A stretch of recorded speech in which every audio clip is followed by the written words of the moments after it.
Dans cette séquence consacrée au dégradé, nous allons voir comment créer un dégradé, comment en modifier la composition. Pour l'instant, je vais commencer par sélectionner cet élément qui comporte un dégradé comme on peut le voir dans le nuancier. Si je veux examiner ce dégradé, par clic droit sur le dégradé qui est sélectionné dans ce nuancier, je vais faire apparaître Option de nuance. Quand je fais apparaître Option de nuance, je vois en bas la gamme des dégradés qui est utilisée.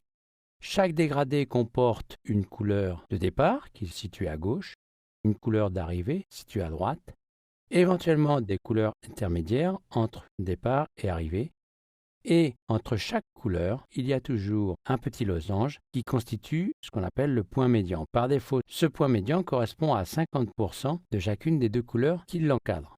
Si je veux modifier le dégradé, je peux le faire d'une part en glissant la couleur de départ. Comme un objet est sélectionné et que cet objet contient le dégradé, je vois automatiquement la modification se répercuter. De la même façon, je peux déplacer la couleur d'arrivée pour augmenter son influence ou déplacer le point médian pour modifier la position correspondant à 50% de teinte. Maintenant, si j'examine les couleurs utilisées, ici vous voyez que j'ai utilisé le blanc, donc couleur papier. Ici, j'ai utilisé une couleur à 15% du Pantone, donc il s'agit d'une teinte que j'avais créée précédemment, comme on a pu l'étudier dans une autre séquence. Et ici, j'ai une couleur à 40%, 40% du Pantone qui est utilisé par ailleurs dans cette composition. Je vais valider, et on va voir comment l'appliquer par exemple à cet élément. Cet élément est un contour, donc il ne possède principalement que des attributs de contour, tout au moins ce seront les seuls visibles. Donc je vais ici activer le contour. J'aurais pu le faire en tapant la lettre X puisqu'elle me permet de passer du contour au fond ou du fond au contour. Donc ici, c'est le contour qui est actif. Il me reste à cliquer sur ce dégradé pour qu'il s'applique. Je peux également appliquer un dégradé à un texte, mais nous allons aller faire cette opération dans un autre document et on va en profiter pour créer de toutes pièces un dégradé. Je vais dessiner un rectangle, je vais réactiver le fond. Cela me permettra de voir le dégradé s'appliquer à ce rectangle dès que je vais le créer. Donc pour créer ce dégradé, je vais lancer la commande Nouveau dégradé. Puisqu'un dégradé avait déjà été réalisé, il apparaît ici. Je vais pouvoir en changer les nuances et éventuellement les modifier, les déplacer. Donc pour modifier cette nuance, par exemple, je la sélectionne.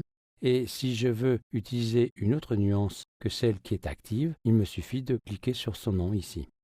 De la même façon, je peux modifier la nuance correspondant à la couleur finale. Je la sélectionne et je choisis la couleur voulue. Donc par exemple, je vais choisir ce vert. Les couleurs intermédiaires peuvent être déplacées et si je ne veux pas d'une des couleurs intermédiaires qui est proposée, il me suffit de la sortir de la bande. Ici, j'ai une autre couleur intermédiaire. Si je veux la changer, je sélectionne la couleur voulue, par exemple ce blanc. Le dégradé étant fait, je peux le renommer et il ne me restera plus qu'à l'ajouter au nuancier, ce qui me permettra d'en faire un autre. Si j'en ai pas d'autre à faire, je clique sur OK. Automatiquement, il s'applique. Si par la suite je souhaite modifier ce dégradé, il me suffit de retourner dans cette fenêtre, de relancer Option de nuance, et cette fois-ci, comme il est déjà appliqué, les changements que je pourrais faire sur ce dégradé s'appliqueront automatiquement. Grâce à la case d'aperçu, je pourrai le vérifier. Et ici, il n'est plus nécessaire d'avoir une sélection. Alors, on va faire cette opération tout à l'heure. Pour l'instant, je voudrais appliquer ce dégradé au texte. Donc, je vais sélectionner le bloc du texte. Et dans la palette couleurs, ici, je vais cliquer sur cette icône pour indiquer que la couleur doit s'appliquer au texte. J'aurais pu faire cette opération directement dans ce panneau ici, puisque je retrouve l'icône que j'avais utilisée dans le panneau couleurs. Maintenant que le texte est actif, je n'ai plus qu'à appliquer la couleur. Donc soit ce dégradé que je viens de faire, soit celui-ci. Donc je vais rester sur ce vert et je vais le modifier. Donc pour le modifier, je désélectionne. Je clique à nouveau par clic droit pour obtenir Option de nuance. Je vais placer la fenêtre ici. Et vous allez voir que quand je déplace, le dégradé se modifie sur les deux éléments qui l'utilisent. Il y a une autre façon de modifier ce dégradé que l'on va voir maintenant. Si je double-clique sur cette icône, je vais faire apparaître une fenêtre.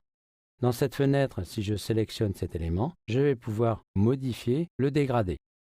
Donc j'active le texte puisque ce dégradé est appliqué au texte et j'ai la possibilité ici de modifier le dégradé.